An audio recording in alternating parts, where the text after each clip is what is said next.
In the beginning was the Word, and the Word was with God, and the Word was God.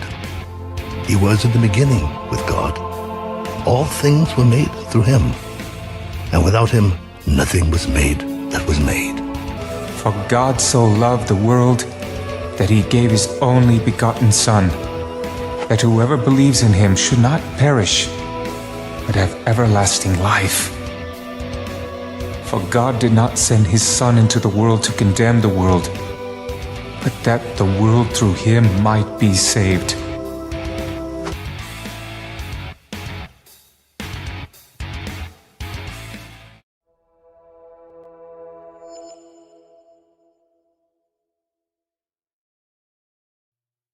Well, hello, ladies and gentlemen. Welcome to the show. It's Monday night on Untethered Live. It's Bible study night, and I'm your host, Jake Johnson. And tonight we're in the great book of Genesis, chapter 15, verse 8. That's where we left off last night. That's where we're going to pick up tonight. Talking to Noah and the boys. You know how it is. How's it going where you're at? How's the weather? I had to do some plumbing today. Had a pipe freeze up at work, and I had to get out there and put an elbow in. Put a new spigot in, get everything rolling again, bust up a big old hunk of ice. It was lovely. That's what happens when it gets cold. Things freeze up. You have to fix things. I don't like cold weather. Makes you have to fix things. I don't like fixing things. I think that's it. That might be the solution to the problem. How's it going out there in the world? I have a nice hot cup of coffee. Thank you to the person who provides coffee for the show. I appreciate that very much. Don't you want to have a cup with me? If you do, go to the kitchen, pour yourself up a nice hot cup. Let's get to talking about some Bible. If you don't have a cup, though, you can get one in the description below. I recommend the first one. It has my face on it. It is fantastic.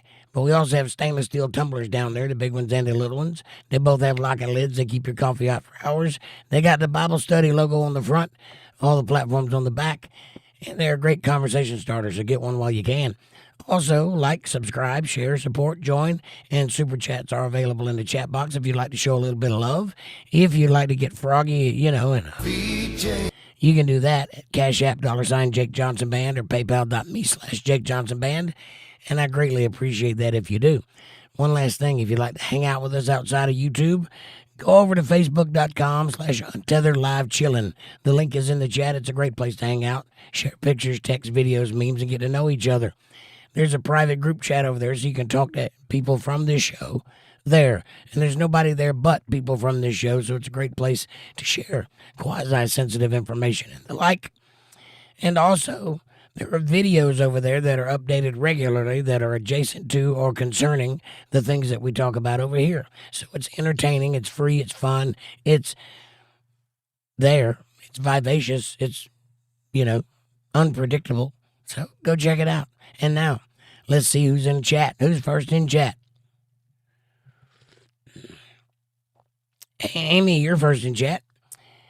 Hey, how are you? You get a gold star for being first in chat. Hi. Amy says Jeremiah 31:13. 31:13. 3113. I like it. I will turn their mourning into joy. I will comfort them and give them gladness for sorrow. Amy says that's my favorite Bible verse. Hi, Jake and Amanda. And hello, Untethered Live family and all the lurkers. Well, that is a beautiful verse. My favorite verse is Hebrews chapter 11. Now, faith is the substance of things hoped for and the evidence of things not seen. That's my favorite one. Along with the other one, Jesus wept. That's a good one. I would have gathered you under my wings like a hen does her chicks, but you would not. That's a good one. A lot of good verses in the Bible. A lot of very poignant phrases that mean so much to so many people. It's an amazing book. It really is. Amanda says, here's your gold star, Amy. Enjoy. And hamburger helper hand. And Amanda says, hi, Untethered Live family. Good to see you all. I hope everybody had a good day. Hiya, Jake. How are you tonight? Fantastic. Can't complain. I got a nice hot cup of coffee, a cigarette, and my friends. What more could a guy want? It's a pretty nice day today. A little cold, but such is the world. Angela Ashkins is here. Hi, Angela. She says, I'm here. Heart, you are here. You are, in fact, here. Judy's here. She says, hey, everybody. Hey, Judy. Sorry, my voice will kick in a minute. Judy says, hey, Amy, and hey, Amanda, and Jake. Hi, how are you? Nice to see you. Judy says, hey, Angel. Angela says, hello, Amy, Amanda, Judy, and Jake. Hello, Angela. More coffee down the hole. Get it going.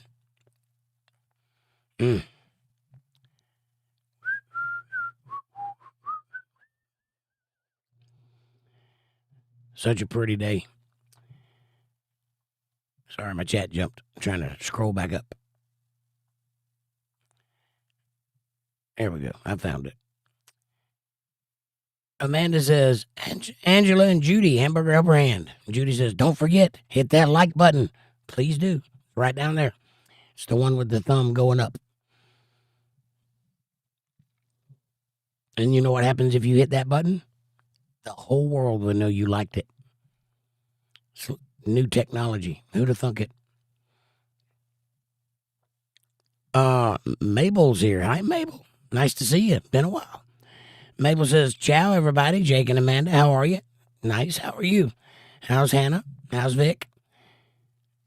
Nice to see you out and about. Hope you're doing well and are safe and warm and, safe. Here's a link to the chilling page if anybody wants to check that out. Amanda says, Mabel and Hannah, hamburger upper hand. Amy says, they've been keeping me extremely busy tonight. I've had to go to 4 different buildings and call campus police. 22 bags of trash so far. I'll be listening, but not really commenting. And hi, everyone. Well, take it easy, honey. Don't work too hard. What's with the police? Are you guys having trouble over there?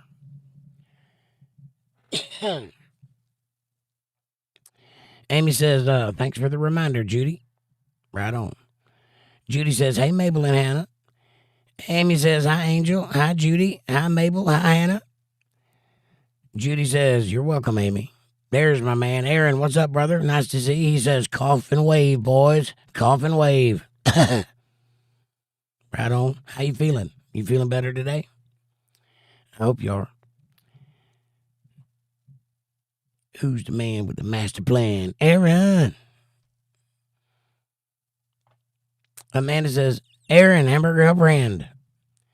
Judy says, no better, Aaron? No better? Feeling better, Aaron? I think that's what she meant to say. Amy says, liked, shared, and invited some friends. Yes. Thank you very much, Amy. You're always vigilant. I appreciate that very much.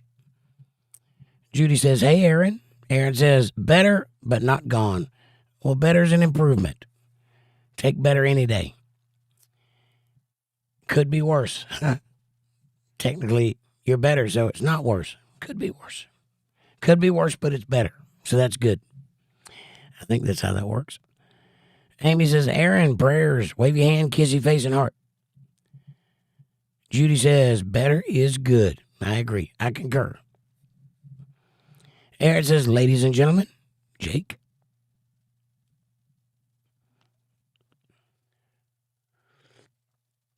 Yeah, I don't have one of those names that you can wind up to. Like, it's Jake. I don't have, like, it's Johnny. You can't do that with Jake. Jay. It just don't sound right. So I just have to go. Jake. Pop out. Jake. What it is? What's up, buddy? What it is says, hello, Jake, and to all Untethered Live.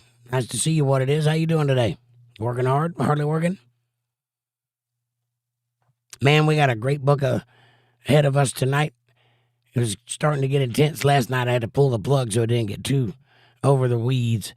But it's gonna get in there today, I think. It's gonna be a good read. I can feel it in my bones. Judy says, run the water.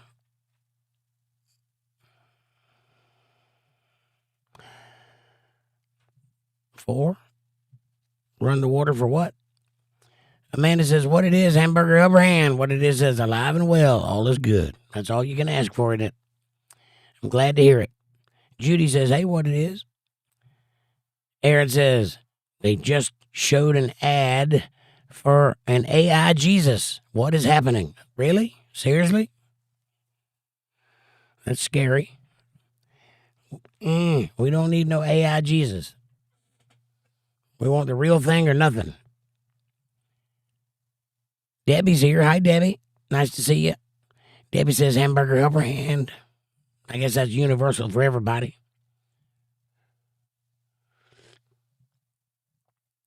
Amy says a hairdryer works great for thawing out pipes. But yep, that would suck if it burst and had to be replaced. Oh, that's what you're talking about. Okay, I got it. Yeah. We got a spigot outside that I have to hook up to and run a pressure washer. But I got to take the pressure washer in every night because it'll freeze if I don't. So I got to roll the hose up and drag it into the house, roll the pressure washer up and drag it into the house, and then come back the next day. And sometimes the pipe is frozen, so I have to put a heater on it until it thaws out so that the water starts running again so I can hook it up and start working. Because early in the morning, it's froze, Well, today it froze and it cracked all the way around the top. So I went to turn it on and the whole top popped off, leaving a pipe exposed with a big hunk of ice down in the middle of it. Well, that's all well and good, but there's no off switch, right? The spigot is the off switch. The pipe being broke, if the water thawed out, it would just be spewing up all over the place. So I had to go get plumbing stuff to fix it so that wouldn't happen. It wasn't nothing but a 90 elbow, threaded on one end, and I just put the spigot on there and glued the elbow. I had to cut the pipe back where it cracked and then glue the elbow on. And then I put a piece of insulation around it so it probably will, help it not do that again. Might last another couple of years, whatever. So the big problem is that I couldn't leave it like that because if it thawed out, it'd just be spewing water everywhere. There's no way to shut it off. I don't know why people don't build in shutoffs before spigots and before, extra pipes that go places. Seems like you would do that. It don't take that much effort. It's one extra step. But then you can cut the water off and not cut the water off to the rest of the place. So I had to go out to the road and cut the water off because there's no cutoffs in the building. Except on the toilet. There's one there. Makes no sense. But we got it fixed. Or I got it fixed. It's done. It's dead.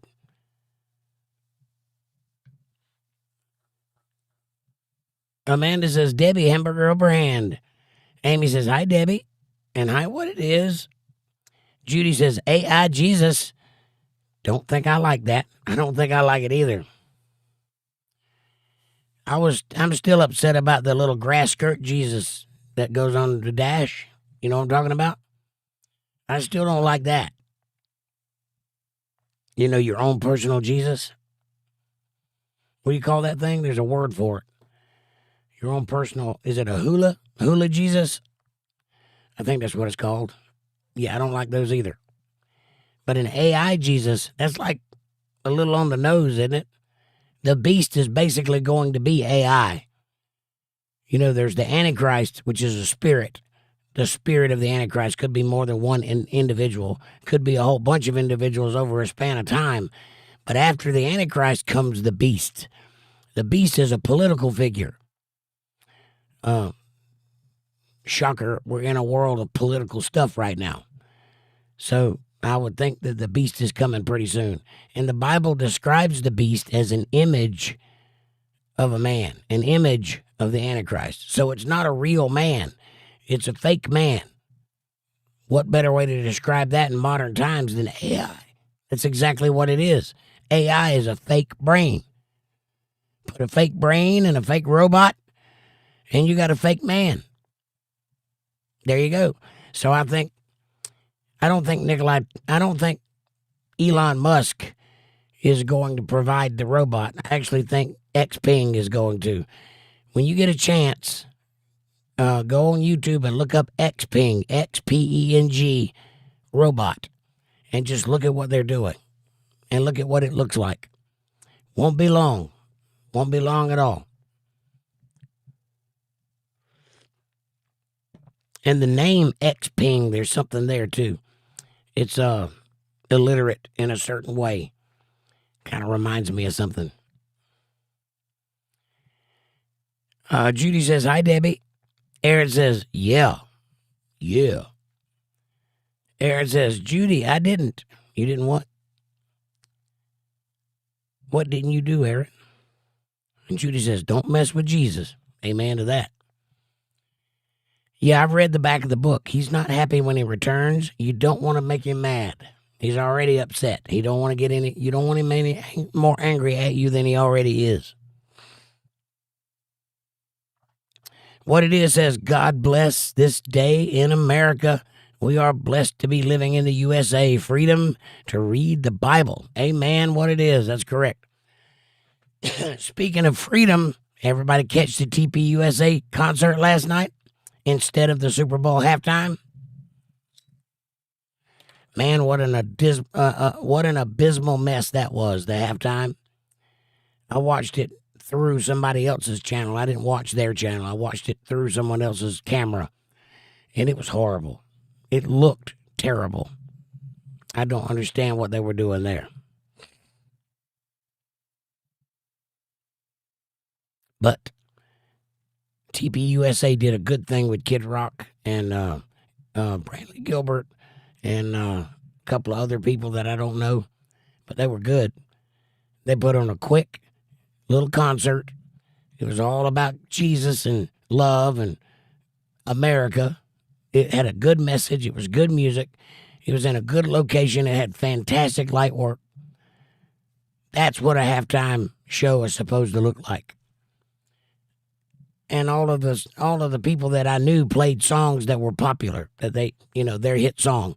Kid Rock did Bow Da, bow to bow to bang to bang, diggy diggy diggy, said the boogie, said up, jump the boogie. He did that song. And then he did a song he wrote for Charlie Kirk, or rewrote for Charlie Kirk. It's one he already had out, but he rewrote it in the memory of Charlie Kirk, so that was nice. And I think Super Bowl messed up. I think the football league messed up bad.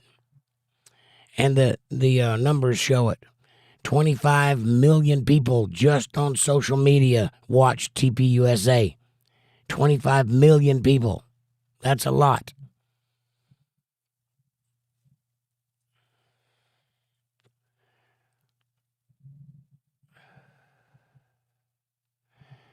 Aaron says, Jake, blacked out is good. Blacked out is a good look. Oh, the shirt? Yeah, it's black. Black on black. I got you. Thank you. I appreciate that. I didn't do it intentionally. It's just everything just happens to be black. Except that blue right there. So it's blue on black, tears on a river, red tail lights. Something or other. Anyway. What it is nothing much grows in the dark. A lot of things grow in the dark. What are you talking about? There's a whole subset of species called nocturnal beasts that live and thrive in the dark. A lot of things grow in the dark. Some things go bump in the dark. Aaron says, sup maple syrup. Now that's exactly what you do with maple syrup. You sup it. Amy says, if I find something of high value, we turn it over to the police instead of putting it in the lost and found. What did you find of high value? And why didn't you keep it and take it to the pawn shop or something? Finders keepers, right? What they don't know won't hurt them and all that. What it is, I didn't make it to the study last night of the finishing up my truck, doing some maintenance on it to get it back on the road in case it snows again, but I have to watch the previous episode catch up. Well, yeah, man, you can watch it anytime you want to. It's there forever. You don't have to catch it live if you got something to do. I understand that. Sometimes people watch it later instead of coming live if they got a thing they got to do. Sometimes I wish I could do that. Sometimes I do the show later and then just play it live. But I'm glad your truck's doing better. I got to do that very same thing. Aaron says, then they should be called every day. You are high value, right? You should call the police every day, Amy, because you're high value. And you find yourself every day, don't you? Every time you look in the mirror, you ought to call the police. Mabel says, Hannah is not very talkative since we left Poland. Oh, you guys have left. 9-hour flight. And she did not say a word. Vic is anxious to find out if he can get sent back to work. And I'm just hoping for the best. I understand. I'm sorry you're in that situation. And as far as Hannah goes, I'm sure she's dealing with a lot of complex emotions right now that she didn't expect to be dealing with. So give her a little bit of latitude. It's okay for her to be a little quiet. Just don't let her turn inward. That's a bad move. She needs you as much as you need her. But I understand where you're at mentally and emotionally, and that's rough. We're here for you if you need us. Obviously, you got friends, and we love you. So we'll get through this thing as the best I can promise you. And I hope the best for Vic always. And I hope that he strikes a balance between getting what he wants and getting home safely. I hope that works out. Amy says, Mabel, that's a grand experience for a teenager. Give her time, right? It was a nice, big, long flight, too, to get to see the world from that window. I bet that you don't see that every day. Did y'all fly? How much of the was flying over the ocean? I know some of it. How far away is Poland? I don't really know. Is it like going to Greenland up in that area, or is it like going to Russia, going that direction? I'm not exactly sure where Poland's at. I guess Ukraine, Poland, it's got to be going towards Russia. Yeah. So that would be what? That'd be like, are you guys, I'm not exactly sure how that would work. Do you go like towards California, that direction, or do you go up Alaska way? I'm not really sure how that works. I've never been on a flight to Russia, so. Or anywhere in the world for that matter. I flew to Kansas once. That was it. I'm pretty sure we didn't go very far. We just kind of went up and came back down. Twice. Listen to me talking like I don't know what I'm talking about.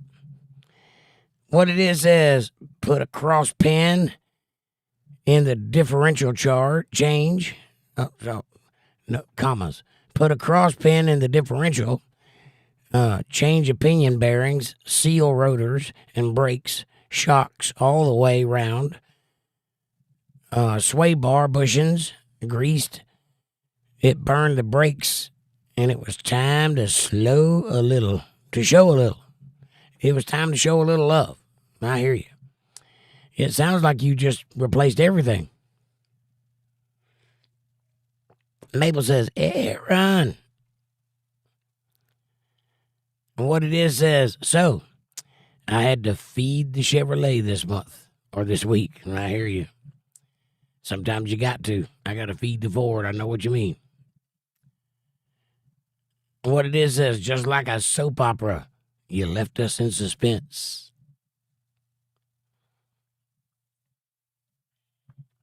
You know how to keep an idiot in suspense? What it is? I'll tell you later.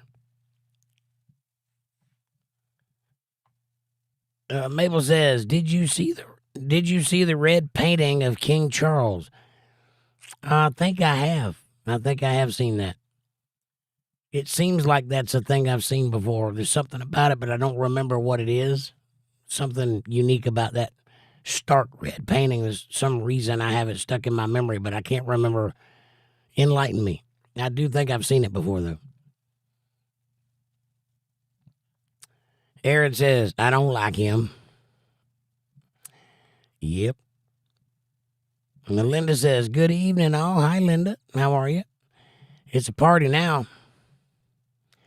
Amanda says, Linda, hamburger upper hand. And Judy says, yes, I did.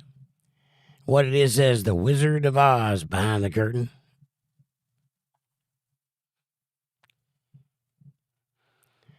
Judy says, I just Googled it, Mabel. It's creepy. Maybe that's what I'm remembering. It had a sinister look to it. I'm sure I've seen it because it came out a couple of years ago. Is that right? It seems like I was looking at that at one point. Judy says, kind of what it looked like, what it is. Like Wizard of Oz behind the curtain. Judy says, Turning Point halftime was great. Yes, it was. I enjoyed every second of it. And it was quick, too. I thought it would go on longer. It didn't. Very, very well put together show. I think there was like 8 songs in total. If that. So it was what? There was 4 artists. The first 2 had 2 songs, and the third one had 3. And then Kid Rock had 2, and then Robert Ritchie had 1.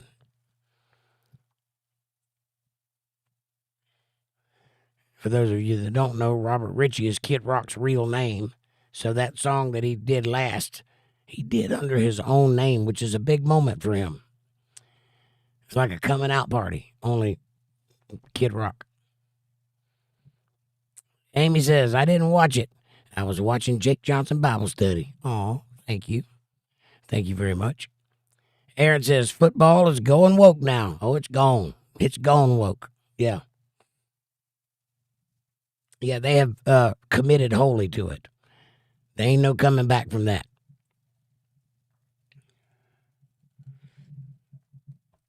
If you really want to be entertained, and not for the reason that you think you'd be entertained, just go look up the lyrics in English to the song that Bad Bunny played on national television for America's pastime, the Super Bowl.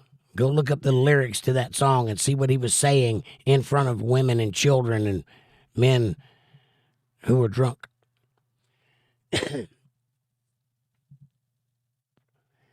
Aaron says they should just play the game. I agree. I think they should stop having an opinion. And they should stop with all of the identity politics.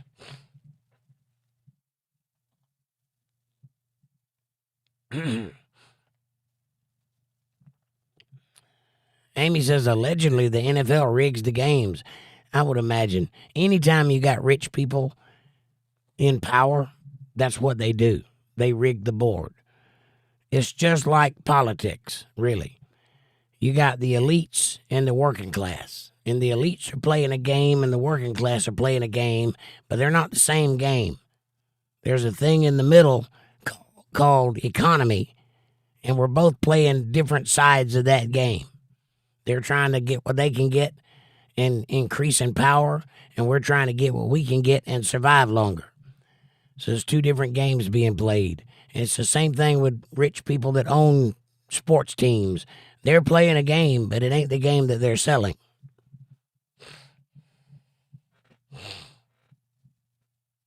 Aaron says they do. Judy says, yep, just play. No politics. I agree. Yeah, remember back in the old days when you couldn't tell what somebody's politics were? Like the Tonight Show host or Elvis or whoever was the entertainer?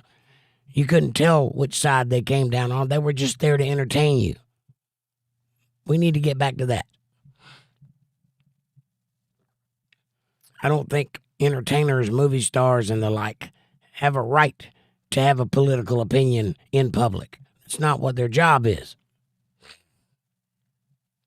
Amy says, because I'm honest and not a thief, I found a laptop inside a backpack. Oh, I hear you.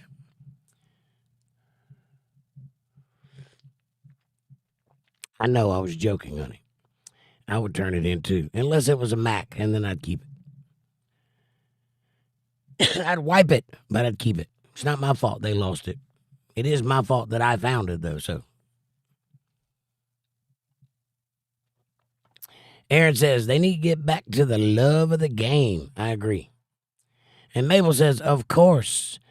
We cuddled and napped a lot on the plane, and thank you, Jake. I hope for all this as well, and I hope he comes home in his mind as well. Me too. I really do. I really hope that for you. I'm praying for it. Obviously, I can't change anything, but I could put in a good word. I happen to work for the man, so maybe he'll do something about it. It's up to him, but I'll ask. Certainly. And Mabel says Poland is between Germany on the west and Ukraine on the east. Okay. I know it's an island. I just couldn't place exactly where in the world it was. But then after I said that, I was like, well, he's fighting in Ukraine, so it's got to be close there. So I know where that's at. So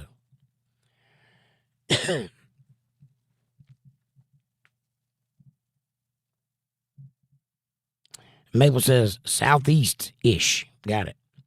Kevin Bernard, what's up, brother? He says, hello, Amanda and Jake and everyone. Hi, how are you, buddy? Staying warm? Staying busy? Staying clothed? Amanda says, Kevin, Hamburger Brand. And Mabel says, ciao, Kevin. Aaron says, all his songs are trash. So I've heard. I don't want to hear any more of his songs, though. I didn't like the one I heard. Kevin says, hello, Mrs. Mabel. Judy says, hey, Kevin. Angela Ashkin says, woke, willfully, overlooking known evil. I like it. And it's correct. That's even better. Good going, Angela.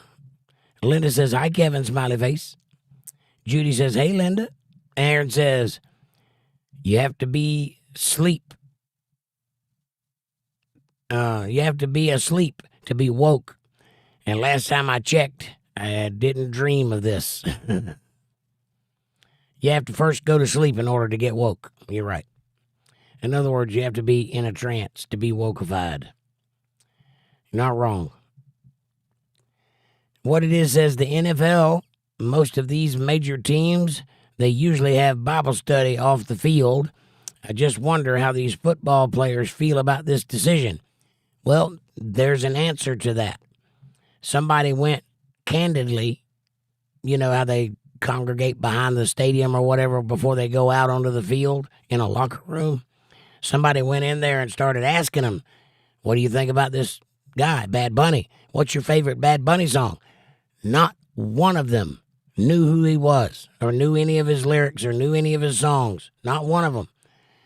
And when they were asked, every one of them said, yeah, this is probably a bad idea. Whoever made this decision shouldn't have. So there is an answer to that.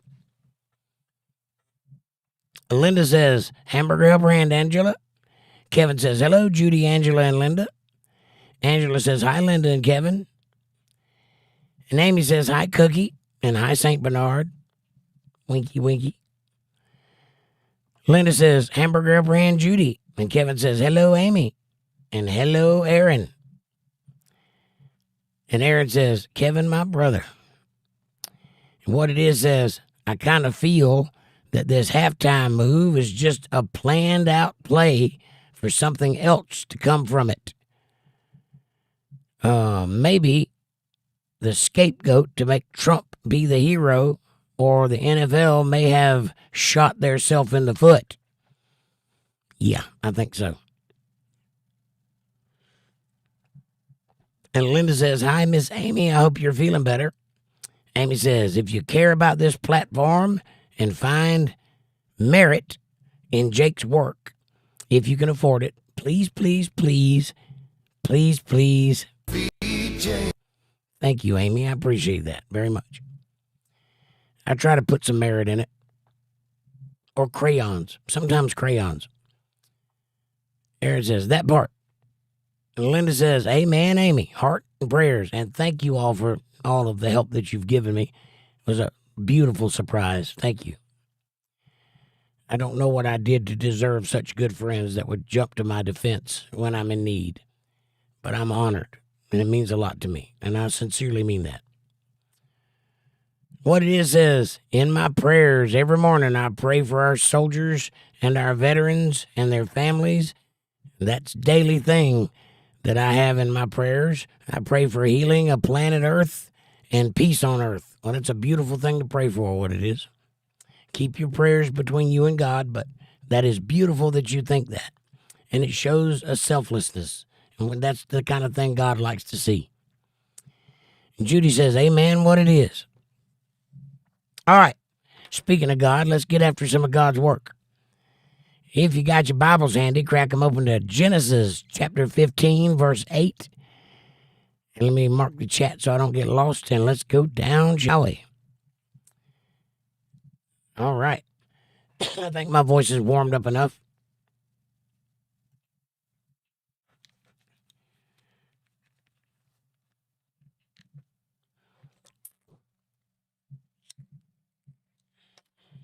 So when we left off last night, God was kind of showing Abraham all of the land that he was going to inherit by way of his family that he's yet to have. Remember, Abraham is still being called Abram at this point. He hadn't changed his name yet. And he's getting on up there in age, and it doesn't really seem like he's got a whole lot of baby-making time left. So it's kind of a silly, out on a limb kind of thing that he's doing, this trusting God, because he don't really think he can have any more kids or any to start with. His wife is barren. She can't have children. And he's getting old. Won't be long. And the well's going to dry up. But he trusts God, and he's going along with it. I mean, every day you get God come down and talk to you, make friends with you. So let's see where this takes us, shall we? And he said, Lord God, whereby shall I know that I shall inherit it? How am I going to know that all this is going to be mine? I mean, you say it, but there's people here, and I don't think they're going to take kindly to me. Just, hey, I'm the king now. I don't think that's going to work. How am I going to know that all this is mine? And he said unto him, take me an heifer of 3 years old, and a she-goat of 3 years old, and a ram of 3 years old, and a turtle dove, and a young pigeon. And he took unto him all these, and divided them in the midst. Pay attention now. This is what's called a Hebrew blood covenant that's about to happen. This is a ritual that is long since past. We don't do this anymore. But this was important to God at the time because blood covers sin. So he took all these animals, a heifer, that's a female cow of 3 years old, a she-goat of 3 years old, a ram of 3 years old, and a turtle dove and a pigeon, young. And he divided them. He cut them down the middle, right? He basically cut them in half. And he laid one half on this side and one half on that side, and the blood trickled in between the two halves, right? He took unto him all these and divided them in the midst, and laid each piece one against another, but the birds he divided not. And when the fowls came down upon the carcasses, Abram drove them away. Well, obviously, the big birds want to eat the dead animals, so he's driving them away to keep them clean. And when the sun was going down, a deep sleep fell upon Abram, and lo, a horror of great darkness fell upon him. A nightmare, a terrible, terrible vision of wicked things to come. And he said unto Abram, know of a surety that thy seed shall be a stranger in a land that is not theirs, and shall serve them, and they shall afflict them for 400 years, the Israelites. And also that nation whom they shall serve will I judge, and afterwards shall they come out with great substance. Now, he's laying on the ground in the midst of two halves of these animals, right? And the two turtle doves are at the front and the back. So he's basically surrounded by meat, right? Yea, though I walk through the valley of the shadow of death, I will fear no evil because the Lord is my shepherd. He's fearing this tumult to come in this vision of his. This dark foreboding has come over his deep sleep as he lays there between the midst of these animals. And God is over him, telling him, one day your children will be held captive in Egypt for 400 years, 450 to be exact. But I will judge them. I will send Moses to go say, let my people go. And then he'll become Charlton Heston and be in the Planet of the Apes. But until then, I will bring the people up out of Egypt with lots of gold and substance, animals and such, because they'll give it to them to get rid of them.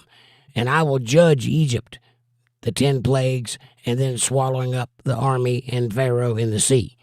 This is the Old Testament. This hasn't happened yet. This is accurately describing an event that will occur in the future, quite some time in the future. So, this is a prophecy, just so you know.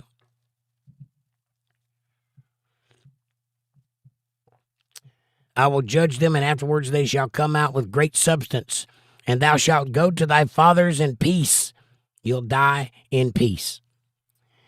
Thou shalt be buried in a good old age, so you'll live a good long time. You're not done yet, no, Abraham. You got some spunk left in you, no pun intended. But in the fourth generation shall come hither again. They shall come hither again. For the iniquity of the Amorites is not yet full. What? Remember when God told the Israelites later on in the Bible to go into Canaan and kill every living thing, man, woman, child, and animal, leave nothing alive. And then you can take the land, it's yours. They didn't do that. They conquered them, but they didn't kill all of them. I guess they felt like they didn't need to. We beat them. What's the point in killing all of them, right? We could use these as slaves. We could marry some of the women. God said kill them all. Why? Well, because these are a different people. Think of it like Americans and Muslims, right? It's not exactly the same, but it's kind of close. These are different people with a different set of values and a different set of morals. They're square pegs, and these people are round holes, and they have Christian values. And they don't mix. You can't make them mix. They're different people. Furthermore, these people happen to not be people at all. They're angels or offsprings of angels. There are 9 tribes in Canaan, and 5 of those 9 tribes are wholly or completely offsprings of angels. Partially or completely offsprings of angels. So they don't belong here. They're not even human beings, right? So the whole point is, God said, kill them all. Wipe the stain off of the earth and it won't be here anymore. What happens if you don't kill them all? Well, time goes by and they regroup. They start to breed again. They start raising in numbers. And then they start thinking about revenge. And then reparations. And wait. And then war. Because if you don't remove them off the blight that they're on, they will regroup, and you will have problems with them again. That's what he's saying here. They did not kill the Amorite king and some of the Amorite women and children, and so they rose again, and they had to keep fighting them throughout the generations over and over and over again. They almost lost to them a couple of times because they didn't listen to God when he told them to do something they didn't understand. They thought, why kill them all? We beat them. There's no fight left in them. There's no point in killing them. But God told you to kill them. So why not do what he told you to do, and then you won't have any problems? But that's what he's prophesying here. The Amorites' iniquity, the sin that is in these people is not yet complete.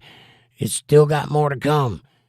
And we'll beat them, but in the 4th generation, they're going to come back because they're not done yet.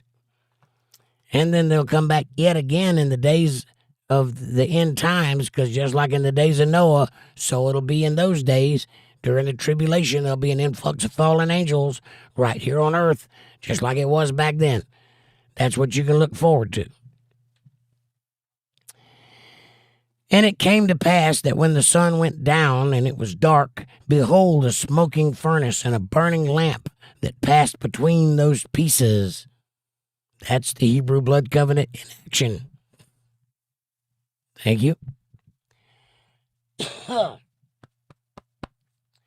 Anyway, the burning lamp and the burning furnace is God performing the blood covenant.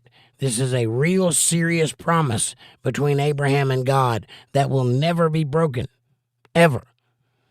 In fact, several times God should have wiped us off the face of the earth like an etch-a-sketch, like he did during the flood, and he didn't because of the promise he made to Abraham. Because he promised Abraham, he honored that promise even when he shouldn't have, many, many times on through the Bible. And he's still doing it to this day. So here's the promise. As he walks through those pieces laying about Abram's body as he lays in a deep sleep. In the same day the Lord made a covenant with Abram, saying, Unto thy seed have I given this land from the river of Egypt unto the great river, the river Euphrates, the Kenites, the Kenizzites, and the Cadmonites, and the Hittites, and the Perizzites, and the Rephaims, which means the dead walking, right? The land of the dead. Rephaim means dead ones. And the Amorites, and the Canaanites, and the Girgashites, and the Jebusites. Those are 10, but the Kenites are not included in the 9 that I was talking about because they're descendants of Cain. They're not they're bad people, but they're not part of the 9, which are fallen ones. Mainly the Amorites and the Hittites and the Rephaims. And I think the Perizzites, but I'm not sure. Anyway, now Sarah, Abram's wife, bare him no children, and she had a handmaid, an Egyptian, whose name was Hagar. She sang for a band called Van Halen. It was a thing. Anyway. And Sarai said unto Abram, Behold now, the Lord hath restrained me from bearing. I'm barren, I can't have children. I pray thee, go in unto my handmaid. It may be that I may obtain a child by her. And Abram hearkened unto the voice of Sarai. Well, first of all, never give a man permission to have sex with a woman. He's going to do it. That's rule number 1. Number two, this is where Ishmael comes from, which is the bloodline from which the Muslim tradition comes. Ishmael is the father of the Muslim tradition, or the Islam faith. The Islamic faith comes from Ishmael. The Abrahamic faith comes from Isaac, who is also Abraham's son, through Sarah, because she gets pregnant because God made her pregnant, or made her able to get pregnant. But right now she doesn't think she can. And by the way, I don't know if they say it, but she's 90 years old right now. 90 years old. She doesn't think she's having any kids. In fact, she thinks the whole idea is kind of funny. Right. I can't birth at 99.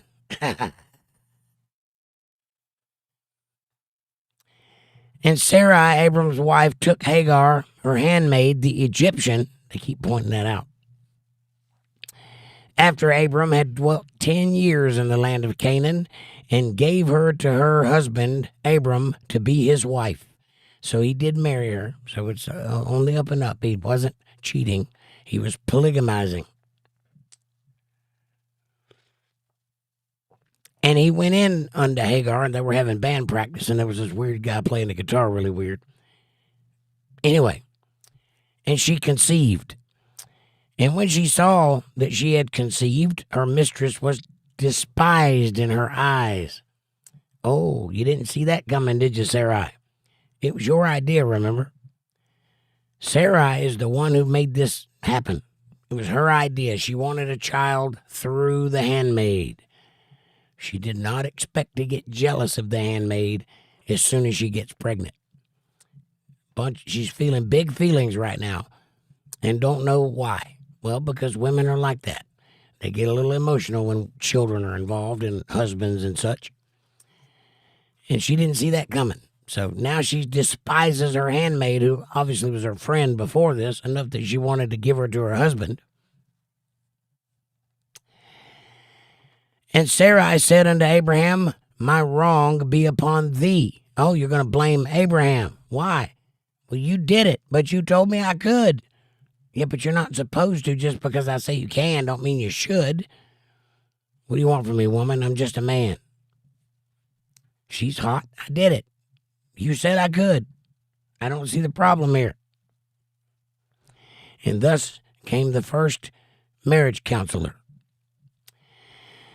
My wrong be upon thee. I have given my handmaid into thy bosom, and when she saw that she had conceived, I was despised in her eyes.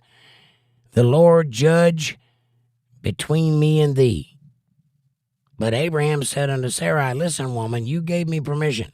That's not what he said. He said, behold, thy handmaiden is thine hand.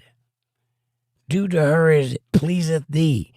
And when Sarai dealt hardly with her, she fled from her face. Maybe you shouldn't have told her to do that.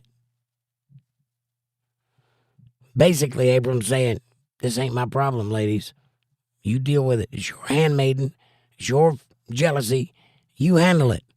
And Sarai handled it. And I don't think that Hagar liked it very much, which is why he's no longer in the band. And thus, you have no more Van Halen. That's what happened. Now Hagar just does a little talk show on CMT and interviews old rock stars. Moving on. And the angel of the Lord found her by a fountain of water in the wilderness, by the fountain in the way of Shur. And he said, Hagar, Sarai's maid, whence camest thou? Where did you come from? And whither wilt thou go? Where did you come from, and where are you going? And she said, I flee from the face of my mistress Sarai.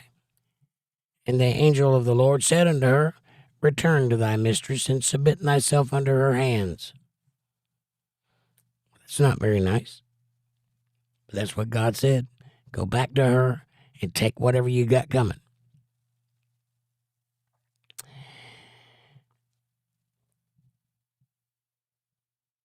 And the angel of the Lord said unto her, I will multiply thy seed exceedingly, that it shall not be numbered for multitude. He's talking to Hagar, not Sarai. He's telling her, who is carrying Ishmael right now, I'm going to give you a very large religion of people. The whole Islamic faith is going to come from your seed. It's an important part of the story. So, just so you know that that's where it is. That's where it starts. And God said to her, I am going to multiply your seed exceedingly, that it shall not be numbered in multitude. That's the same thing he said to Abraham. Remember that. And the angel of the Lord said unto her, behold, thou art with child, and shalt bear a son, and call his name Ishmael, because the Lord hath heard thy affliction. Ishmael.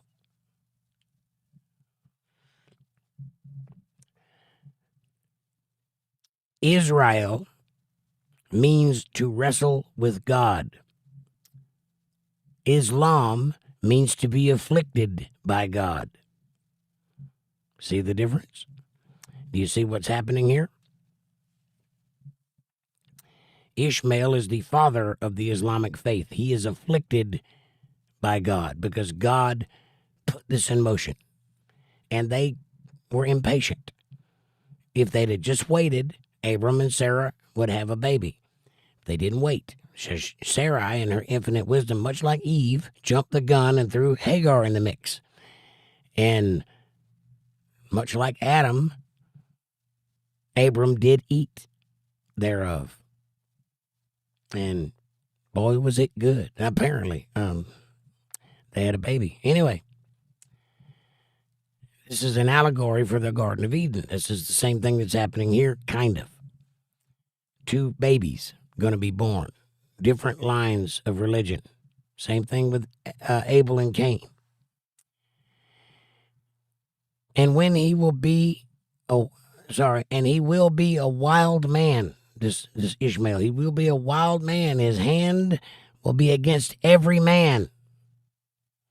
He's talking about his bloodline, not just his person. Let me read that again. We're talking about the father of the Islamic faith. And he will be a wild man, and his hand will be against every man, and every man's hand against him. And he shall dwell in the presence of all his brethren.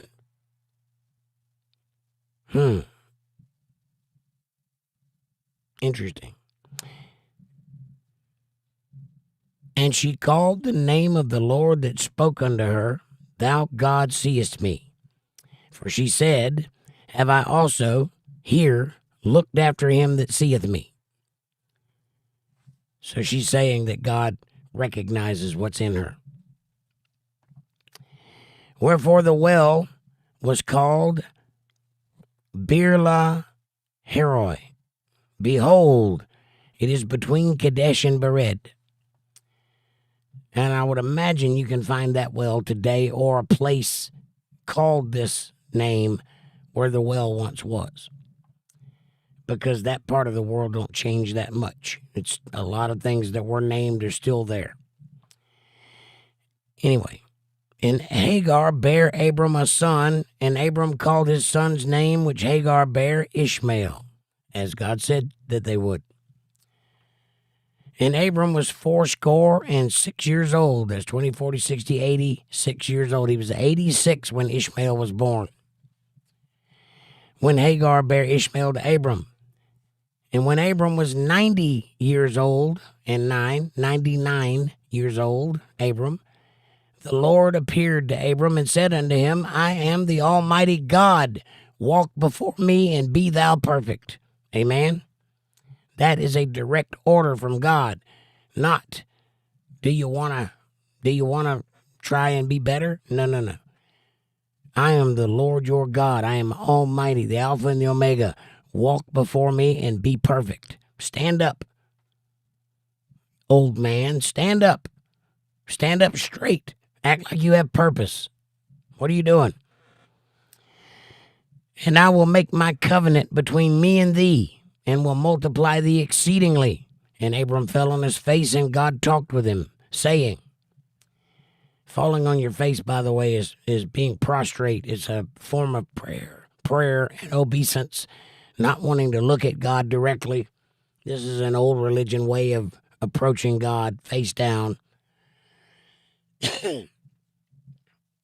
Abram fell on his face, and God talked with him, saying, As for me, behold, my covenant is with thee, and thou shalt be a father of many nations. Neither shall thy name any more be called Abram. This is where he changes his name. But thy name shall be Abraham, for a father of many nations have I made thee. This is an interesting thing that God does occasionally. You can find it about 4 or 5 times in the Bible, where he will add a letter to a name, changing its meaning and changing the person who the meaning is attached to. Abram, and then Abraham. That is the breath of God. He does the same thing to Sarah. Her name is Sarai. He changed it to Sarah. It's that breath. YHVH. It's the H sound in YHVH that he puts in their name.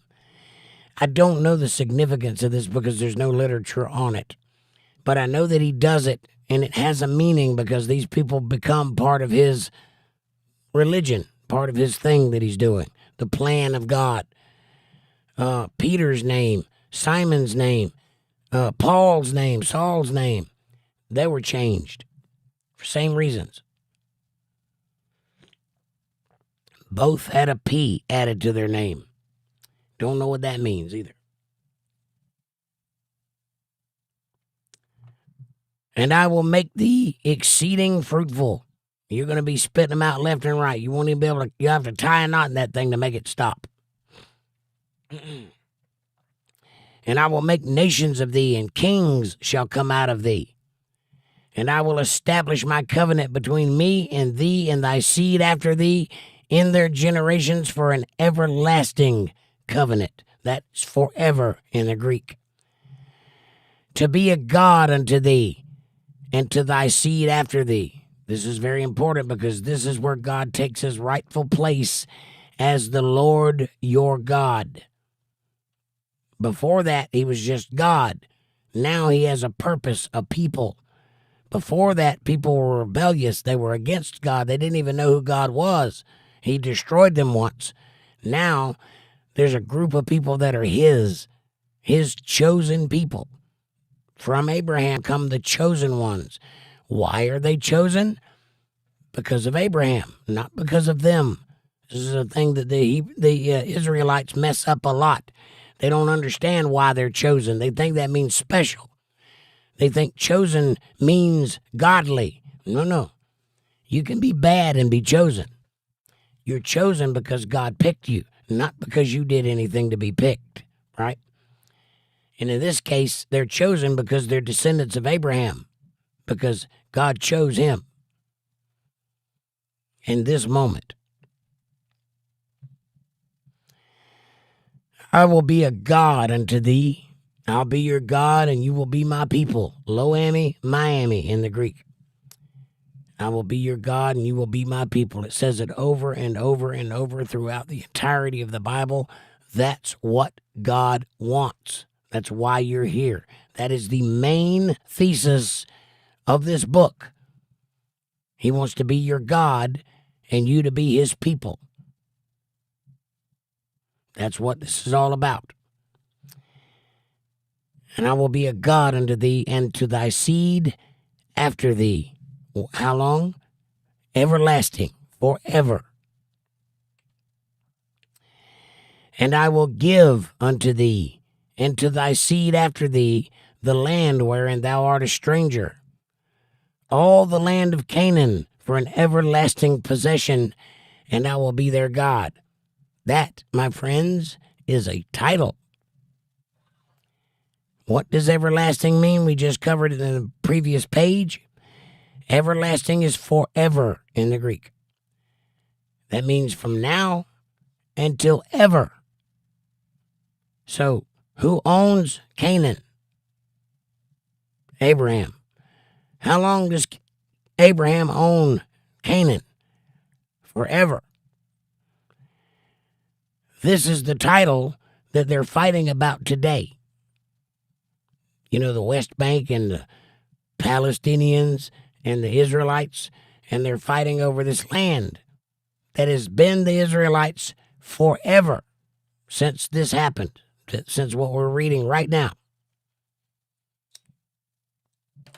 So it should be clear to you in your mind that Israel has a right to that land, every ounce of it, forever.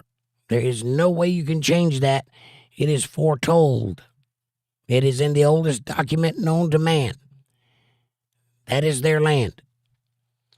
It's not disputable. It is in clear Hebrew. And God said unto Abraham, thou shalt keep my covenant, therefore, thou and thy seed after thee in their generations. You have to keep your promise. I'm giving you everything, but you have to keep up your end of the bargain. I'm going to keep my promise, but you got to keep yours too, right? The be my people part of the equation, I will be your God, but you got to be my people. We got to come together on that. This is my covenant, which ye shall keep, between me and you and thy seed after thee. Every man-child among you shall be circumcised, and ye shall circumcise the flesh of your foreskin, and it shall be a token of the covenant betwixt me and you. To which Abraham said, whoa, wait a minute, what? Wait, what did you say? Circumcise what now? circumcise your flesh. What about circumcision of the heart? No. That's going to happen later with Paul. For you got to snip it, buddy. I don't have much to start with. I don't want to snip it. I thought you said you were going to make this thing start producing kings. Well, I am. How's it going to produce kings if it's a little nebby? Snip carefully. Nonetheless, that's the price for everything. A little piece of foreskin. Why the foreskin? Why not a finger or an eye? I'll do that. Now the Cyclopses will do that. You got to do the foreskin because it's very important. Why? Hygiene. Sounded good to me. What? He was asking. Anyway. And he that is 8 days old, interesting, here's science fact, at exactly precisely 8 days old, the human body begins to metamorphosize a little bit and becomes capable of feeling feelings. At 9 days old, you actually can feel pain. Before 9 days old, you cannot so much. And if you do feel it, you don't remember it. The brain kicks in at about 10 days. So 8 days is the right limit scientifically. How they knew that then, I don't know, but they know it now. Scientifically, 8 days is the right number. And also for clotting.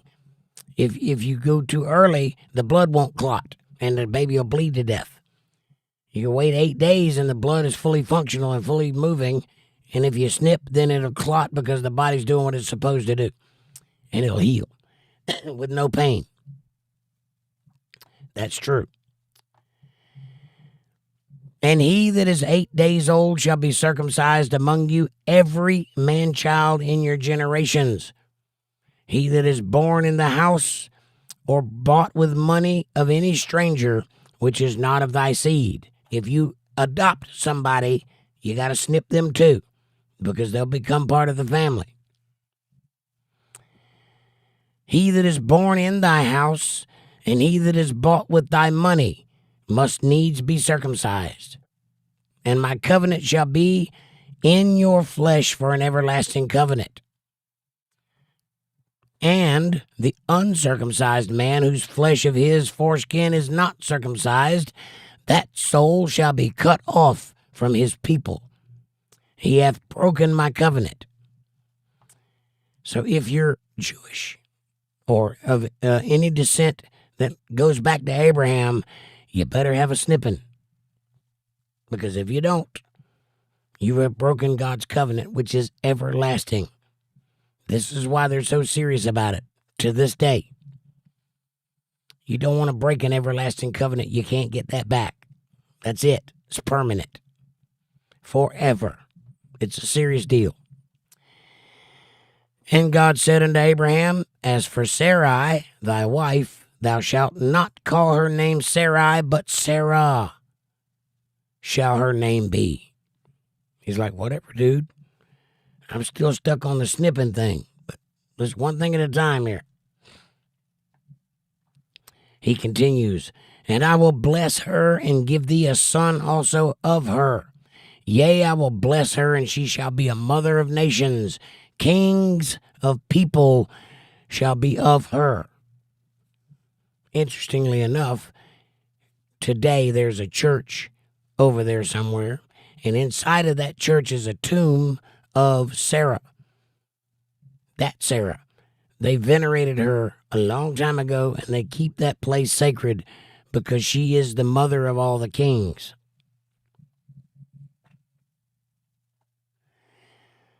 Then Abram fell upon his face and laughed, and said in his heart, shall a child be born unto him that is 100 years old? And shall Sarah that is 90 years old bear? And Abram said unto God, oh, that Ishmael might live before thee. And God said, Sarah thy wife shall bear thee a son indeed, and thou shalt call his name Isaac. And I will establish my covenant with him for an everlasting covenant, and with his seed after him. And as for Ishmael, I've heard thee. Behold, I blessed him, and I will make him fruitful, and will multiply him exceedingly. 12 princes shall he begat, or imams, and I will make him a great nation, or Islam. But my covenant will I establish with Isaac, which Sarah shall bear unto thee at this set time next year. And he left off talking with him, and God went up from Abraham. Now, it is not said, but it is implied in the tone that God did not like being laughed at. And when Sarah does it, he's going to show that he didn't like it.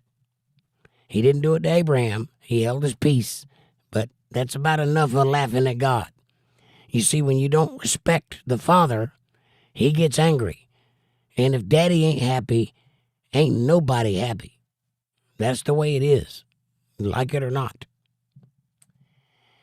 And Abraham took Ishmael his son, and all that were born in his house, and all that were brought with his money, every male among the men of Abraham's house, and he circumcised the flesh of their foreskin in the selfsame day. As you would imagine, there was a lot of protesting and a lot of, what the heck is going on? But he got it done, as God had said unto him. That day, he didn't waste any time. I don't know how many people lived with Abraham, but it was a few servants and a few maids and a few men servants, a few workers, a few housemen, a few whatever. There was enough people there that he had a busy time doing it. Telling you, that was not a good day. And also that week after that, all these people are adults. Remember, he said 8 days is when you circumcise a baby. All of the people that are in his house are adults. So for a week, everybody is miserable. Nobody's doing anything for at least a few days. Believe that. Not a good time to get attacked. I'm just saying. This will come up again in the Bible. Abraham was 99 years old, when he was circumcised in the flesh of his foreskin, which is painful at 99. Ishmael, his son, was 13 years old when he was circumcised in the flesh of his foreskin. Owie. In the selfsame day, Abraham circumcised Ishmael, his son, also was circumcised. So, this is not a happy household. That's all I'm saying. And all the men of his house, born in the house and bought with money of a stranger, were circumcised with him. And the Lord appeared unto him in the plains of Mamre, and he sat in the tent door in the heat of the day. Why, you might ask? Try walking after circumcision. I would imagine the door was as far as he got. Sit down. I've had enough, Lord. I'm going to sit here for a while. I know it's hot. I'm not moving. And he lifted up his eyes and looked, and lo, 3 men stood by him. And when he saw them, he ran to meet them from the door of the tent, and bowed himself towards the ground, and said, My Lord, if now I have found favor in thy sight, pass not away, I pray thee, from thy servant. Let a little water, I pray you, be fetched, and wash your feet, and rest yourselves under the tree. Take note of the washing of the feet. This is a sign of respect to a king that Abraham showed to God and his 2 angels. Now, this will be brought up again in Jesus' lifetime, out of nowhere, and a lot of people think it was random. It's not. He was referring to this moment. That's what you do to a king. You wash their feet, right? Jesus is the king, but he washed his disciples' feet to show that they were all equal and there was no one greater than the other in that little group.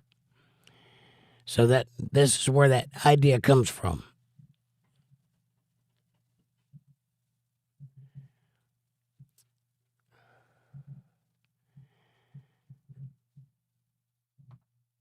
and I will fetch a morsel of bread, and comfort ye your hearts. After that ye shall pass on. For therefore are ye come to your servant. And they said, So do, as thou hast said. In other words, yeah, that sounds fun. Let's do it. So he's asking God, why did you come to see me? Apparently it's been a while since they spoke.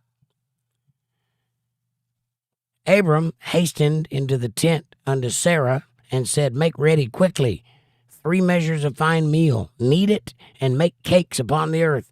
To which she replied, Oh, great. You make a promise to God and suddenly I got to be barefoot in the kitchen making cornbread all day? I mean, you ask for it, lady. Get in the kitchen and make some cornbread. And Abram ran unto the herd and fetched a calf tender and good, and gave it unto a young man, and he hasted to dress it. And he took butter and milk and the calf which he had dressed, and set it before them, and he stood by them under the tree, and they did eat. I hope they cooked it first. Didn't sound like it. Anyway. And they said unto him, Where is Sarah thy wife? Oh, she's in the kitchen making cornbread. And he said, Behold, in the tent, making cornbread. And he said, I will certainly return unto thee according to the time of life. And lo, Sarah thy wife shall have a son. In other words, a year.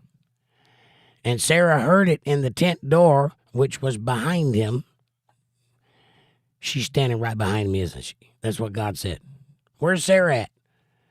You know, in a year's time, she's going to be pregnant. What? She's right behind me, isn't she? This is what's happening right now. I didn't see you there. Sorry, you weren't supposed to hear that. So Sarah heard him tell Abraham that she's going to be pregnant, or she's going to have a child this time next year.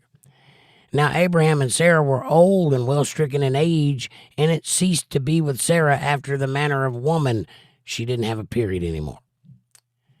Her little well has dried up. Her eggs have scrambled. Anyway, hard-boiled, whatever they are. She's not having babies. Therefore Sarah laughed within herself. She didn't even do it out loud. She chuckled to herself, saying, After I am waxed old, shall I have pleasure, my Lord, being so old? What am I going to do with that old wrinkled thing? You think I'm going to enjoy that? Shall I have pleasure in you, old man? That's what she's saying to herself. And the Lord said unto Abraham, Wherefore did Sarah laugh, saying, Shall I of a surety bear a child which am old? Is anything too hard for the Lord? See, now he's taking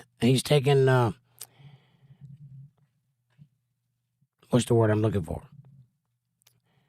He's taking offense to her laughter. He doesn't like it. He's taking an exception to that laughter.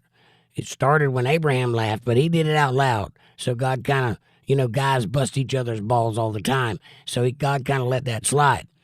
Abraham's wife is chuckling to herself, smirking in her own mind. God don't like that very much.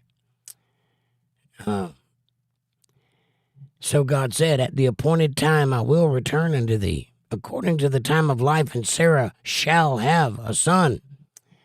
Then Sarah denied, saying, I laughed not. There's the problem. For she was afraid, and he said, Nay, but thou didst laugh. See what's happening here? She chuckled to herself and said something smart about banging an old man with his little wrinkly willy. And God heard her in her heart. So he turned to her and said, What did you just say? And she said what? The same thing Eve said. Thou hast given me a husband. She put the buck onto her husband, right? Sarah says, I didn't laugh. No, I didn't laugh. But yeah, you did. Don't lie to God, ladies. Number one, stop talking to snakes. Number two, when somebody asks you a question, you answer it. You don't lie about it. Even if you're ashamed, even if you're embarrassed, even if you're scared, you tell the truth. You don't know who's asking. When God asks you a question, you damn sure tell the truth. Same thing for you guys. So God calls her on it. Yes, you did laugh. And the men rose up from thence and looked towards Sodom. So you know where they're at. They're pretty far off, but they're close to Sodom. They can see the way to Sodom. And Abraham went with them to bring them on their way. So he's walking them to the end of the yard, basically. And the Lord said, shall I hide from Abraham that thing which I do? He's talking to his angels. This is an interesting statement. And the Lord said, shall I hide from Abraham that thing which I do? You know that, the thing that I do. You know the thing I do. Should I hide it from him? Seeing that Abraham surely become a great and mighty nation, and all the nations of the earth shall be blessed in him. For I know him, that he will command his children and his household after him, and they shall keep the way of the Lord to do justice and judgment, that the Lord may bring upon Abraham that which he hath spoken of him. And the Lord said, this is the thing that he does. Because the cry of Sodom and Gomorrah is great, and because their sin is very grievous, I will go down now to see whether they have done altogether according to the cry of it, to see if they're being genuine, to see if they're telling the truth, which is come unto me, and if not, I will know. Now, remember what happened at Sodom and Gomorrah? We're going to read that later. You're going to find out that two angels come to Sodom and Gomorrah, right? These two angels. God's going to dispatch them to go to Sodom and Gomorrah from Abraham. Same two angels. They're leaving Abraham's house. They're going to Sodom and Gomorrah. God won't be with them when they go. So he's letting Abraham in on a little inside baseball here. Now remember, Abraham's cousin Lot is in Sodom. So they know that. They live close together, but far enough apart that their cattle don't mingle, right? Remember that? So God's saying, I'm going to go and send some inquiries. I've heard the prayers of the Sodomites. They cry. It reaches the heavens. I can smell the stink of their desperation. I'm going to send some agents down there to see what's going on. And if they're genuine, I'll fix it. But if they're lying, I'll know. That's the thing that God does. He knows. No, don't hide that from Abraham. Abraham needs to know that you're all-seeing and all-knowing and almighty. That's how he's going to worship you. That's how we're going to worship you later. That's why we have the book. So it's an interesting little line there that pretty much explains the existence of the Bible, because he didn't hide what he is from Abraham. And the men turned their faces from thence and went toward Sodom, but Abraham stood yet before the Lord. God hung back with Abraham. The two men are headed to Sodom, the angels. Abraham drew near and said, wilt thou also destroy the righteous with the wicked? Peradventure, if there be 50 righteous within the city, wilt thou also destroy and not spare the place for the 50 righteous men therein? That be far from thee to do after this manner, to slay the righteous with the wicked. You wouldn't do that, would you, God? And the righteous should be as the wicked, that be far from thee. So Abraham is negotiating with God right now. He's asking him, if you can find 50 men, are you going to spare them? Or are you going to kill them right along? Because basically, Abraham has picked up on the fact God's going to destroy the city. He said, I'll know. But in his voice, you could hear, I'll know means I'm going to destroy the place. Right? Here we go. Far be it from thee, God. Shall not the judge of all the earth do right? Are you questioning God? Well, yes, he is, and he's right to do so. Even God gets zealous sometimes. shall not the judge of all the earth do right?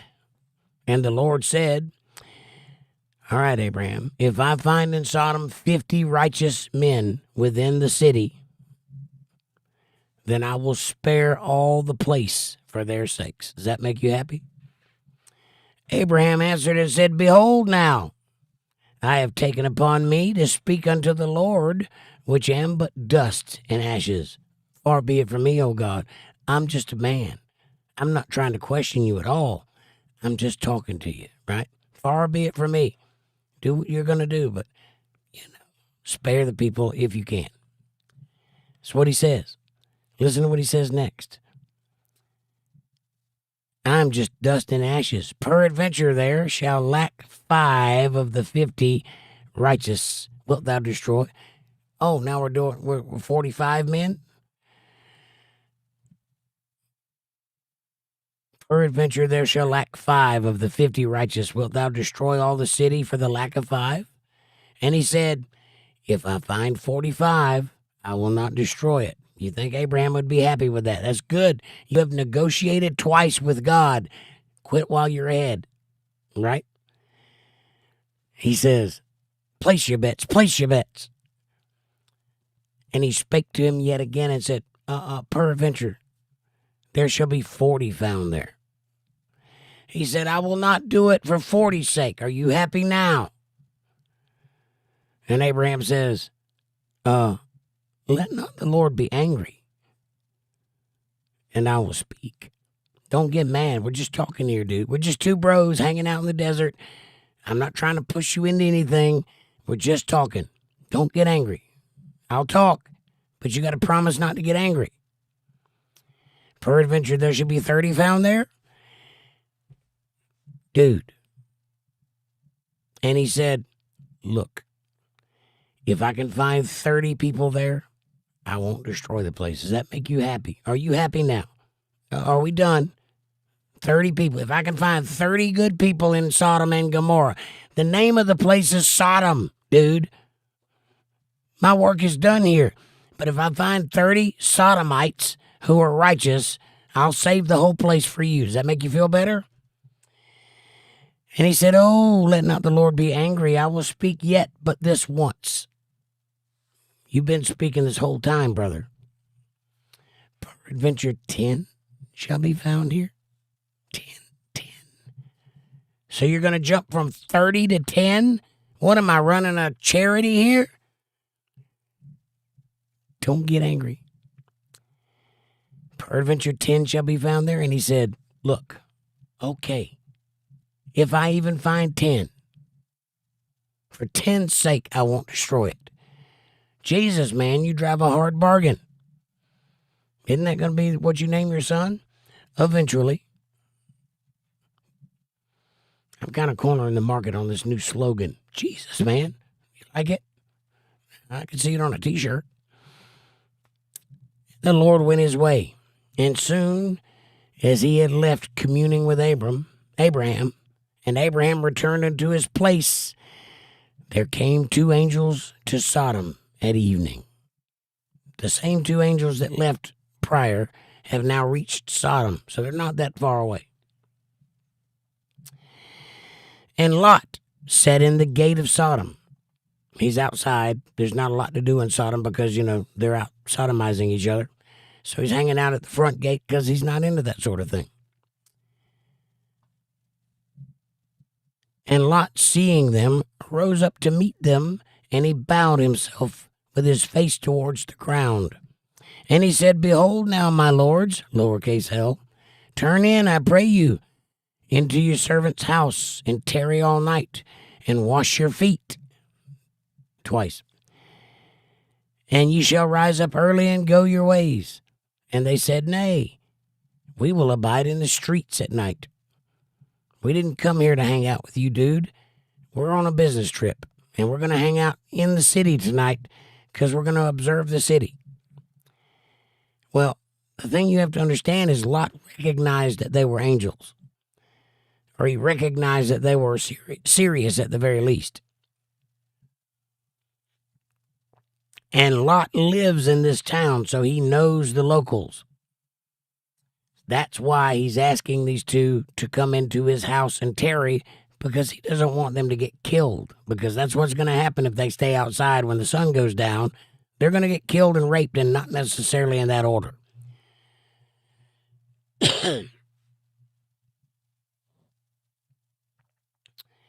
And he pressed upon them greatly, and they turned in unto him and entered into his house, and he made them a feast, and did bake unleavened bread, and they did eat. Unleavened bread, that's bread without sin, just so you know. Unleavened bread is the symbol for bread without sin, because yeast is the symbol of sin, because it grows and it stretches and it infiltrates all of the bread. That's what yeast does. So that's the symbol for sin. So unleavened bread is like a cracker. That's what you eat during Passover. It could be argued that this is about that time, but I don't think it's Passover. I just think it's a coincidence that unleavened bread is the meal here. But understand that he would not take no for an answer, because he understood that if those two gentlemen stayed outside after sunset, they were going to die. So he got them in the house. That was a good man. Lot was a good man. So he baked them unleavened bread, and they did eat. But before they laid down, the men of the city, even the men of Sodom, compassed the house round, both old and young. Oh, they know something's up. They heard there were visitors in town, and they've come a-calling. These are the townsmen, the Sodomites. And there's two brand new people in Lot's house, and they want to find out what the deal is. They're on the down low, or are they coming out to play? All the people from every quarter. Remember that phrase. That's every area in Sodom they came from. Every area. That some of all the people in Sodom came to Lot's house. Later you're going to find that Lot has two daughters who are betrothed. That means their fiancés are outside right now working, and they came. So they're outside in the crowd. That's a thing you don't notice, but it's in the subtext. And they called unto Lot and said unto him, Where art the men which came into thee this night? Bring them out unto us, that we may know them. This is the biblical know. They want to bang the angels. I don't know if they know whether or not they're angels. I don't know if Lot knows whether or not they're angels. But he definitely knows that they're special, and that his job is to protect them, probably because God put it on his heart to do so. But the men, they just want to get freaky. I don't think they care one way or the other who they are. Lot went out at the door unto them and shut the door after him real quick. He walked out and shut the door behind him so that nobody would push past him and get in. And he said, I pray you, brethren, do not so wickedly. Don't do this thing. These men are harmless. They'll be gone in the morning. Don't do this wicked thing, I pray you. What wicked thing? Sodomy. Behold now, I have two daughters which have not known man. Let me, I pray you, bring them out unto you, to do ye to them as is good in your eyes. What? Hold on now. Lot just offered them his daughters to bang rather than these two men. Why would Lot do that? My inclination is that Lot knows that they're celestial beings. He understands that they're angels. He's encountered them before. Having hung out with Abraham, I'm sure they've discussed it, and Lot knows what to look for. Therefore, it would be very unwise to try and sodomize two angels, because they can smite you, right? And a smiting is grand. It ain't just local. That's liable to take the whole town out, turn you all to pillars of salt. But why did Lot offer his daughters? That's just hard to get over. They're young. Some might even say prepubescent. Later on, you're going to find out that Lot's daughters are betrothed, both of them. So this is a lie. I want you to understand that at this moment, Lot does not intend to give his daughters to this crowd. He's just trying to buy some time. He's trying to waylay them, you know? This is all subtext. It's not in the text, so you have to take my word for it. I'll prove it as we go. But trust me, this is a lie. His daughters are betrothed. They have fiancés, which means they've known men.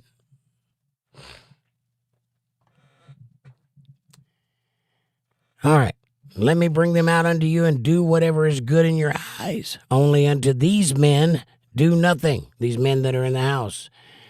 For therefore came they under the shadow of my roof. They are in my house. They are under my protection. You can't hurt these guys. Take my daughters instead.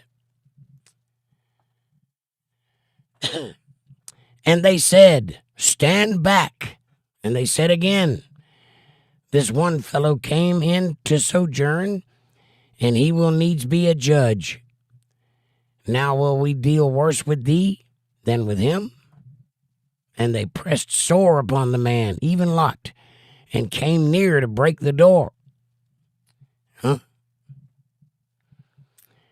He says, one fellow came in to sojourn, and he will need a judge. In other words, we got him. Why would we not get the guy that came into your house? He went to see a judge, and we got him. Or are we not going to get the guys that came into your house? It's a little hard to explain, but that's what it says. Should we deal worse with thee than with them? You're going to get the same treatment. We sodomized them, we're going to sodomize you guys. And they pressed sore, and they almost broke the door down. So his little plan didn't work. But the men put forth their hand and pulled Lot into the house to them and shut the door. The two angels reached out and grabbed Lot and pulled him in and shut the door. Well, why did that happen? Because Lot went out to try and buy time and calm the crowd down, and it wasn't working. And Lot was just about to get overtaken by these men, and they were going to break into the house and have their way with everybody. So the two angels pulled Lot back in and shut the door, and they smote the men that were at the door of the house with blindness, both small and great, so that they wearied themselves to find the door. None of them can see now. Not only can they not see, but they don't know where they're at. So they're feeling around to try to find the door to get into the house, and the door keeps moving as for their perception. They're blind. So that's one thing that an angel can do, blind you. And the men said unto Lot, hast thou here any besides? Is there anybody else in this town besides who's in this house? Son-in-law, and thy sons, and thy daughters, and whosoever thou hast in the city, bring them out of this place. Wait. What did you say? The angels asked Lot, is there anybody else here in this town that belongs to you? And Lot says, my son-in-laws, and my sons, and my daughters. Wait. You have son-in-laws? Yes. Who are they marrying? My daughters. See? So that's how I know. There's the proof. What he said earlier was a lie. It was to try and assuage the crowd a little and get them excited about something other than the angels. He was trying to avoid the whole mess. It might have been disingenuous, but it was for a good cause, to try and stop what was about to happen.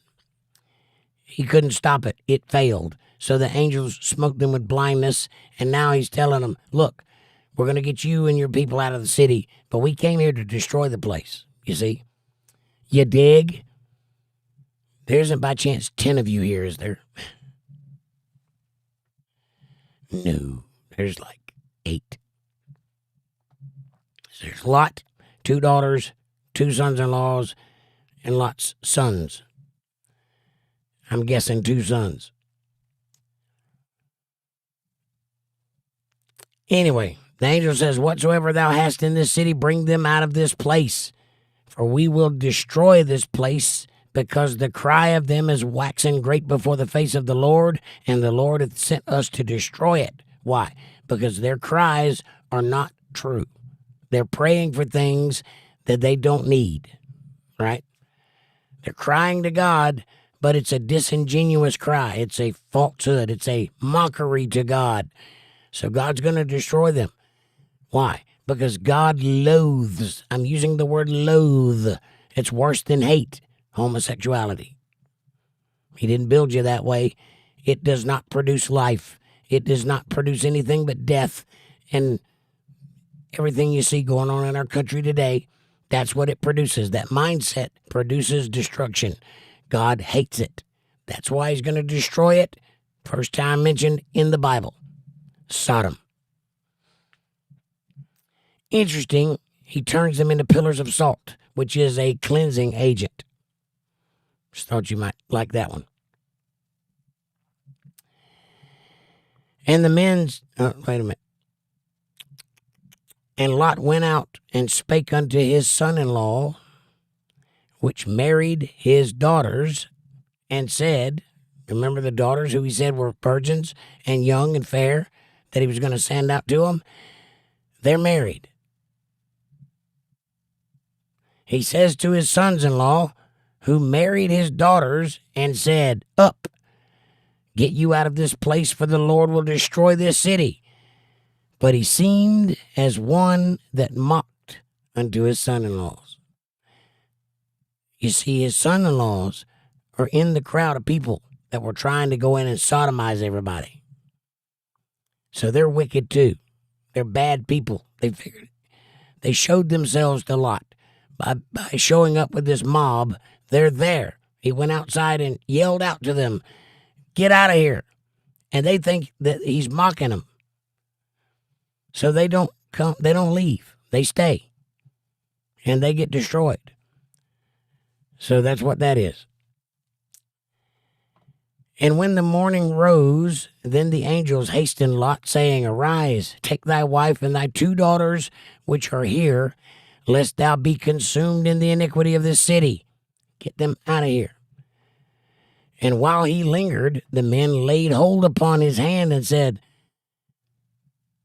and upon his wife's hand and said, and upon his 2 daughters, get out of here. What are you doing? He says, the Lord be merciful unto him. The Lord being merciful unto him.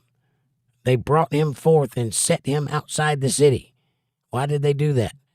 Because you don't just pick up and leave your whole life. It takes time, right?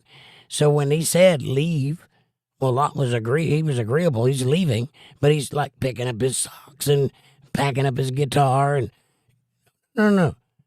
So they teleported him outside the city. Get out of here. He grabbed his wife and his daughters and him, and they popped out of the city. Right? I'm not kidding. It's time to leave right now. What's coming from heaven, you're not going to survive it. You need to leave right now. It's very important. We are in hyper alert here. Get out. And it came to pass, when they brought them forth abroad, that he said, escape for thy life. Run for your life. Look not behind thee, neither stay out in all the plain. Escape to the mountain, lest thou be consumed. Translation, don't look behind you. Keep moving, and don't walk across the plains. Go that way to the mountain and climb the mountain quickly, or else you're going to be consumed by what's coming. If you go out into the plains, you're going to be overtaken by destruction. I would imagine lava or something like that. Go now to the mountain. And Lot said unto them, oh, not so, my lord. Behold now, Thy servant hath found grace in thy sight, and thou hast magnified thy mercy, which thou hast showed unto me in the saving of my life. And I cannot escape to the mountain, lest some evil take me, and I die. Behold, now the city is near to flee unto, and it is a little one. Oh, let me escape thither. Is it not a little one, and my soul shall live? I don't think you understand, Lot. Yes, I know you're scared of the mountains. You don't want to climb the mountain. You're getting a little Jewy over here. You can't go to the other city. Don't you understand when I said we're going to destroy this place? I mean the whole place. Yes, it's a little city. It's too close. You can't go there. If you go there, you're going to die. Go to the mountain. There's the only chance. You got to go to the mountain. And he said unto him, See, I have accepted thee concerning this thing also, that I will not overthrow this city for which thou hast spoken. Haste thee, escape thither, for I cannot do anything till thou come thither. Therefore the name of the city was called Zoar. So he picked another city for him to go to, since he couldn't go up into the mountains.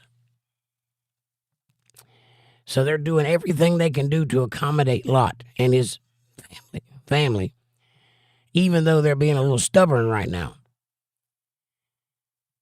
The sun was risen up upon the earth when Lot entered into Zoar. Then the Lord rained upon Sodom and upon Gomorrah brimstone and fire from the Lord out of heaven. And he overthrew those cities and all the plains and the inhabitants, all the inhabitants of the cities. There are many cities around those plains, by the way. Sodom and Gomorrah were the two big cities, but there were 4 or 5 little cities all the way around, one of which Lot wanted to go to. He overthrew them, and all of the plains were overthrown by fire and brimstone, and the inhabitants of all those cities. And that which grew up upon the ground, even the trees were burned up, and the grass. But his wife looked back from behind him, and she became a pillar of salt. The moral of this story is, if God tells you to leave, you leave. If he tells you don't look back, don't look back. She didn't just look back. She missed what was going on in Sodom. She was a part of that world. She was probably a socialite. She probably had bridge club and friends there, and she felt reluctant to leave. So when she turned to look back, part of her heart was still in Gomorrah and Sodom. Sodom. Well, see, God said, if I find even 10 righteous people, I'll spare them all. He couldn't even find 10. Only people that were there that were even kind of righteous were Lot and his family, and not all of them. Apparently, Lot's wife kind of missed the old days. See, when Lot left, he accepted his fate. He left wholeheartedly. Lot's wife wanted to go back. She turned around longingly to look back, not just to stare at the destruction. Remember, they're already in Zoar, so they're already out of there. So she turns into a pillar of salt standing in Zoar, not near the destruction like the comic books and the TV shows depict. They weren't walking out of Sodom and then, poof, she turned into a pillar of salt that you can find there to this day standing. No. They were already in Zoar. And she looked back longingly. In other words, she was thinking about going back. You can't do that. So she's dead. And that's where we're going to stop for today. That's a lot of thinking to think on for one day. A lot of things happen there. We will pick up next Sunday with what happens next, which is pretty interesting. The daughters make some decisions and have some big feelings. And things happen. Moab happens. All right. Man, what an intense book that was. I hope you learned something. I hope that it caused you to think. I hope it causes you to question. I hope it causes you to read.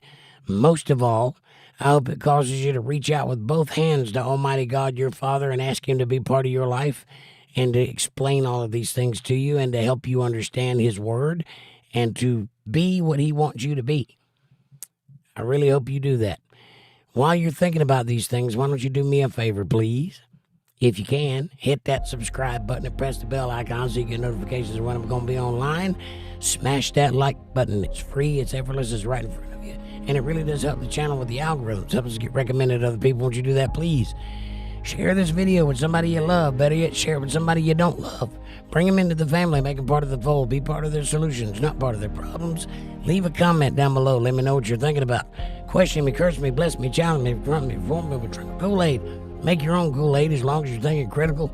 That's what I want. Critical thought coming from that brain of yours. And hey, if you love the Word of God and you can see the value in what I'm trying to build here and you'd like to help me build it, get yourself a J-tag, join the team, buy a t-shirt, throw a super chat in the chat box. But if you feel led to send your tithes, offerings, or love offerings to a humble ministry such as this to help us reach more souls and bring more people to God, you can do that by going to paypal.me/jakejohnsonband. Or if you're a Cash App user, $jakejohnsonband. Every little bit helps. It is a win-win. It is a blessing for me. Of course it is. But it's a blessing for you too. How do I know? Because God notices when you help His. Now, I'm going to do everything in my power to be worthy of that support. I will answer all of your questions and comments and avail myself of you 24/7, as I always do right now. All right. Hi. How you feel? What do you think? What'd you learn? Do you get any understanding that you didn't have before? Do you see things in a way you didn't see it before? Do you feel kind of salty? Tell me what's on your mind. I do confer and compress. Jesus and Spider-Man.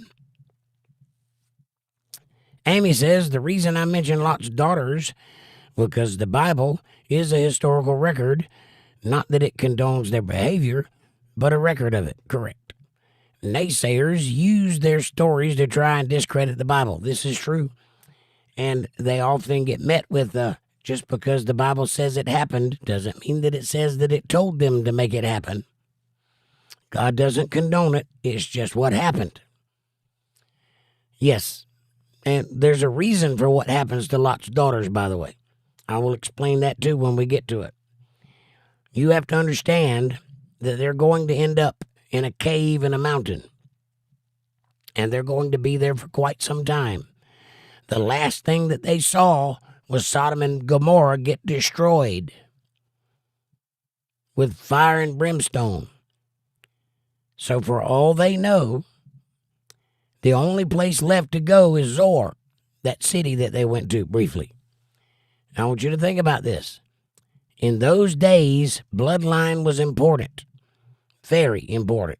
Like you married somebody that was in the bloodline to keep that bloodline going. That's why you have Judah and all of the other 12 tribes, because they married in that tribe to keep that tribe going.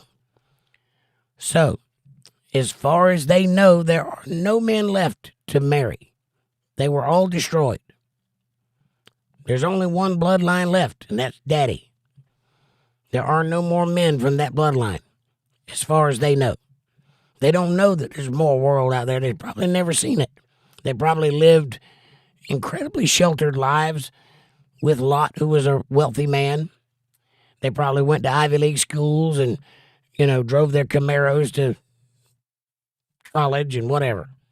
They had no idea that there are other people to marry, and they're worried about it because they're of age. It's time. It's time to have babies. And they're in a cave with no men. 2 girls, incredibly horny, no men, no babies. There is one source of seed, though. One man that can still pregnate them. That's why they made that decision. It ain't right, but that's what they were thinking. And I'll prove that next time we get to it, because I think it's in the next read. And I hope that you enjoyed that. And Amy says Van Halen. Right on. Hagar. Van Hagar. Amy says, I can't birth at 99. That's right. Amy says, God knows what's in a person's heart. He can see through the lies, and he knows. Correct. And that was evident when he told Abraham what was going to happen to Sodom and Gomorrah because of their lies. Also, it's a cautionary tale not to pray for things disingenuously. Don't pray for things from God that you don't actually need or that you don't actually feel. Talk to him like you would talk to your best friend. That's it.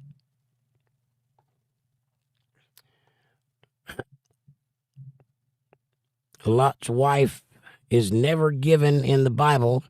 I've been thinking maybe her name is sodium chloride. Her name was never given in the Bible, right? Well, the only people's names that are in the Bible are people that drive the story forward. If they're not part of the story, their name isn't given. So that's why. She died, so nowhere for the story to go.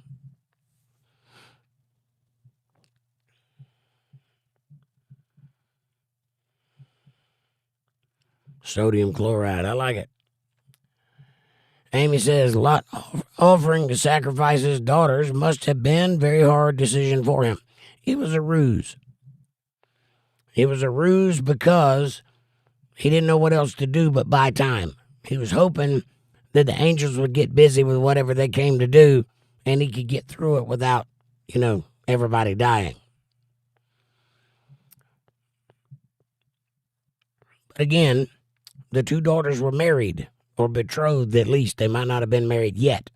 They were supposed to be married, though. So they knew men. They weren't virgins. That was a lie. Dennis, what's up, buddy? Mind stretcher. And his wife. Yeah, and his wife. Amy says, hi, Dennis. Dennis says, hey, Amy. Amanda says, Dennis, hamburger a brand. Dennis says, hey, Amanda. Amy says, Lot's wife, sodium. Right. Sodium from Sodom. I like it. Her name was Salty. Judy says, hey, Dennis. Dennis says, hey, Judy. Amy says, could you imagine what that was like? Cities destroyed like a nuclear bomb went off. Apocalyptic. Yeah. And if you were in the midst of it, you would not be misforgiven for thinking the whole world was destroyed. Right? I mean, it's pretty easy to think that could happen. You're not that far from the flood.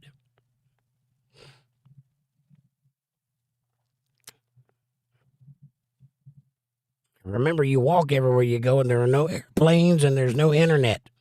So when you see something like that, you might think the whole world is destroyed. And they probably did think that. Amanda says, good read, Jake. Thank you. My pleasure. Thank you. Judy says, good read, Jake. Thank you. My pleasure. Amy says, thank you very much for the reading, Jake. And thanks, Amanda, for making sure he's able to bring us the reading. Group effort. Right on. And thank you. Kevin says, good read, Jake. Thank you, sir. I appreciate it. Dennis says, hey, Jake. What's up, Dennis? Nice to see you. I feel cold. I'm outside smoking. Well, smoke inside, man. What's the matter with you?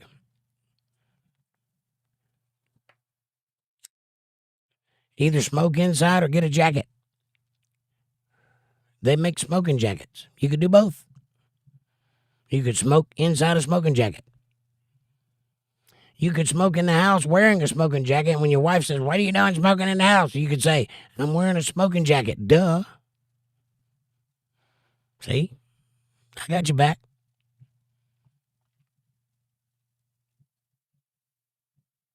Amy says, Dennis, I haven't smoked any cigarettes at all today. Good girl. It's fantastic.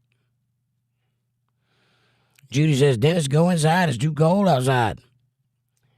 Amy says, I've watched older episodes. Sorry if I inject too much. That's all right. I like to know that you're learning. So when you do inject, that lets me know that you're listening, and I like that. And I appreciate that. I wish everybody was as attentive as you are. Believe it or not, some people are going to miss the things that you've learned already. They're going to not see it at all, not even know that it's there, because they didn't look. But what you know, you got a leg up because you know things that everybody else don't know. How about that? Dennis says, that's great, Amy. And did he know his son-in-laws were amongst the mob? Yes. Remember when he went outside and yelled over the mob, hey, son-in-laws, get out of here. It's going to be destroyed. That happened. So, yeah, he knew they were out there, which might have been another thing involved in why he offered his daughters. His son-in-laws were out there. Maybe he was hoping that would bring them up to the front, maybe help them protect the place. I don't know. All I do know is that it was a ruse. He didn't intend to give them his daughters.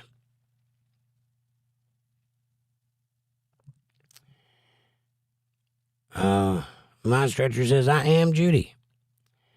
I thought you were Dennis. All this time I've been thinking you were a dude.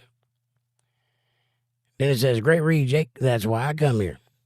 I appreciate that, buddy. It's my pleasure. Amanda says, I hear you, Dennis. I don't like smoking in the house either. I never did when I smoked. And Dennis says, LOL, still cold out. It cost us more on the rent if we smoke inside. Oh, I got you. Yeah. I do understand that. In that case, I would probably smoke outside. But I don't rent, so my landlord won't kick me out. Believe me, I've been trying to make him kick me out for years. He won't do it. Amanda says, no, Amy, put your leg down. You make people think things.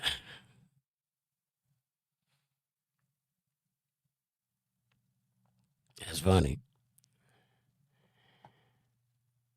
Dennis says, I'm going back and rewatching the ones I missed recently. Good. I hope you do. There's been some bangers, especially when we went through the book of Enoch. That was great. That was a very impressive read. I hope you enjoy it, and I hope you go back and watch it. You'll learn a lot. If you haven't ever read the book of Enoch, you should. And if you don't want to, I'll read it for you. Just go back and watch it.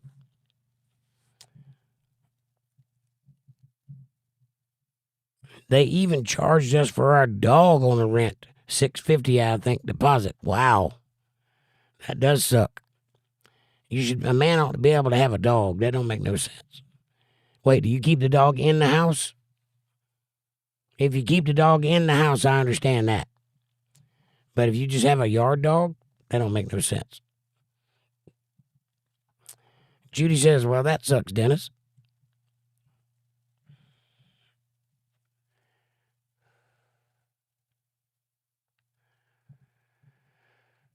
Yeah, if you got a yard dog, they shouldn't charge you for that. That's your yard. You ought to be able to do what you want to with it.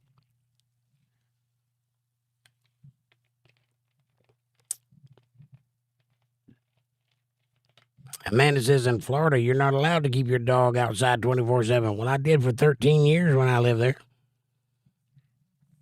I've always had a dog. It's always been outside. That's where dogs live, outside.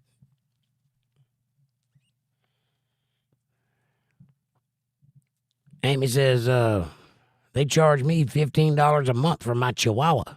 Goodness gracious. Amanda says, they changed it. They have a tether law now.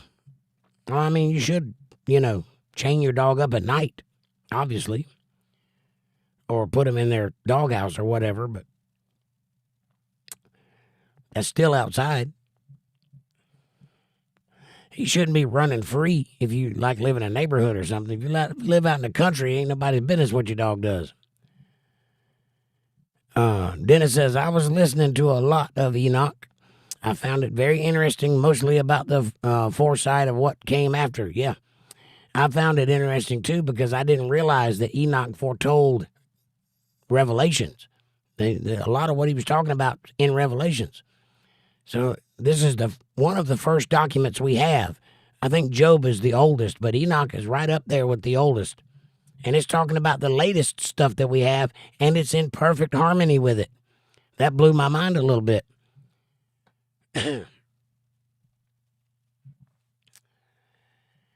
Duke passed a couple years ago, broke me. Now, we did get a reduction in rent. You're talking about your dog. I got you. I'm sorry to hear that. That sucks about raising dogs, though. You get attached to them, and then they pass away early because they don't live that long. Like 12 or 13 years, something like that. 10 if you're lucky. It's terrible. I'm sorry to hear that. Proof in the pudding. Yep, I agree. That's what I like about it, because you could take Enoch and lay it over the Bible, and it makes perfect sense with everything. I didn't see anything. I did see where he used different phrases, like instead of how we speak about God, he called him something else, a different phrase, but it meant the same thing, right? I did see that, but I didn't see anything that contradicted the Bible or went against what the Bible taught. There was some stuff that isn't in the Bible that was in there. Descriptions of the abyss, different places in heaven and things like that. That's not in the Bible anywhere. And also the angels. There is some allusion to the divine council in the Bible, but there's no actual documentation about them. But in the book of Enoch, it tells you about who they are. And I found that interesting too. Maybe because they are born now. Maybe because they are born, know how to love unconditionally, and we have to learn it more, so we need more time. Not dogs, though, for sure. I got you. Yep. They live shorter lives because they don't take as long to learn love. Got it. Maybe. Or maybe we just impart all of that onto dogs, like anthropomorphization, and dogs really just want to get fed. Could be that too. If I raise my ears and bark, or if I look at them with them big eyes, they'll give me food. Could be that. But I think it's love. For sure.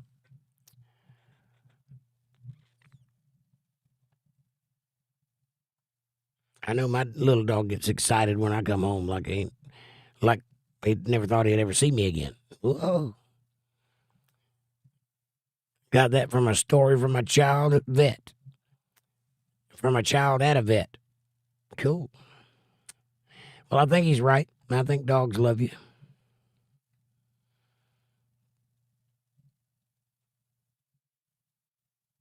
They make good pets, that's for sure. Almost like it was meant to be that way. Like, I don't know how anybody could own a dog and believe in evolution. Because dogs are pets. I mean, they just are. They don't do well by themselves at all. If you don't believe that, go look at the local strays and look how ragged and haggard they look. They're not having a good time. It's hard out here for a pimp. They make good pets, though. So why would a random creature just be good at being a pet? Unless God made it that way. Makes sense to me. Dennis says, I think we lose those we love to teach us to be grateful of those we have while we can. Yeah. I don't disagree with that. Amanda says Tribble goes nuts when she hears the motorcycle come home. Yeah, that's a new one for her. She had never heard that before.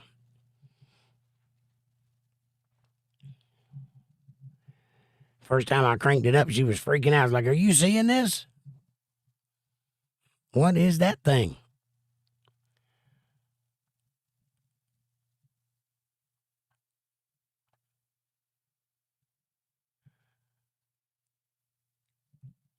All right, any questions? Anybody get any information tonight that they didn't know they were going to get? Or the like? Speak now, forever hold your peace. At least until Sunday.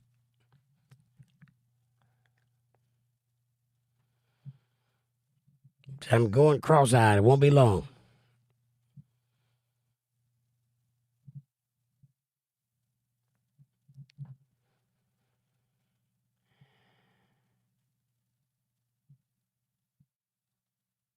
Dennis says, a little bit. Always learn a little bit here. That's the goal, buddy. That's what I'm trying to do. Thank God for that.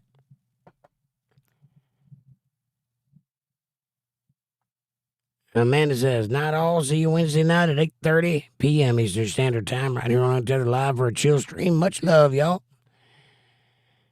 I guess that's my cue. I guess she's edging for me to go to bed. I need more coffee anyway.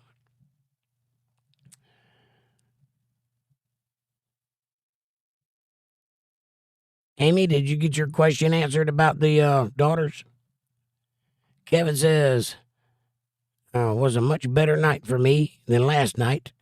Last night, my internet was bad. That's terrible. I'm glad you were able to hone in tonight. And Judy says, bye, y'all. Dennis says, you have certainly brought knowledge to me. Thank you. My pleasure, Dennis. That's the whole reason I started this channel, was to impart whatever I could to anybody that would listen. If you listen, I'm grateful too. So thank you for that. Because I've had to live with this nonsense my entire life. It's good to have somebody to give it to.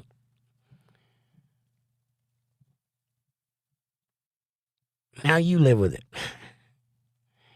Amy says, yep, you answered my question. Good. I just want to make sure.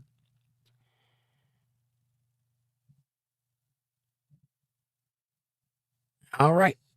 That's all that. Linda says, good night, all. Thanks, Jake, and I love you all. Linda, I love you too, and thank you. I appreciate you being here. And Mabel, if you're still here, thank you for being here. I love you too, and I'll see you next time. Anybody else? Judy? Angela? Anybody I forgot? Aaron? Dennis says, good night, everybody. Walk with God and live in love. Vaya con Dios. Amy says, have a great Tuesday. Make good decisions, and you'll have great consequences. Bad decisions have bad consequences. Remember, a random act of kindness goes a long way. And always, always, always wear rubber. Even if you're not doing anything, it's just fun. Try it. All right. I love you all. Have a great night. God bless each and every one of you. Thank you so much for being here. I've enjoyed it immensely. I'm going to bed now. When you go out into the world tomorrow, be nice to somebody. Just be nice, out of the way, for no reason. I promise it will change your life and theirs too. Just by an act of kindness, like Amy just said. Goes a long way. Amy says, Aaron fell asleep. I figured. And Dennis says, shaking my head. I had to throw it in there somewhere. And Judy says, I hope so, Amy. He needs it. He does. He's feeling bad. Kevin says, good night, everyone. Kevin, good night, my friend. Y'all have a great night. Thank you for watching. Thank you for being here. I love you all. Debbie, I love you too. Good night, all. Now, Kevin, go to the basement. We got stuff to do. Right on. All right. Peace out, everybody. Thanks for watching. I'll see you guys Wednesday night.